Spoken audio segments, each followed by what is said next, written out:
भारताचे एक सार्वभौम समाजवादी धर्मनिरपेक्ष लोकशाही गणराज्य घडवण्याचा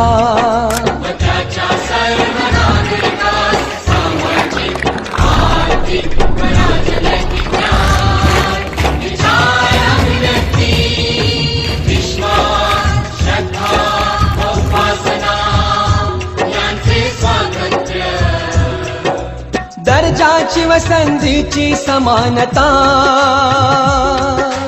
निश्चितपणे प्राप्त करून देण्याचा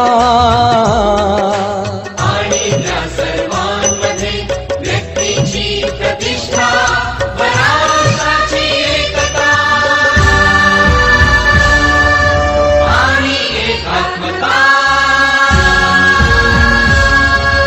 यांचे आश्वासन देणारी बंधुता प्रवर्धित करण्याचा संकल्पपूर्वक निर्धार करून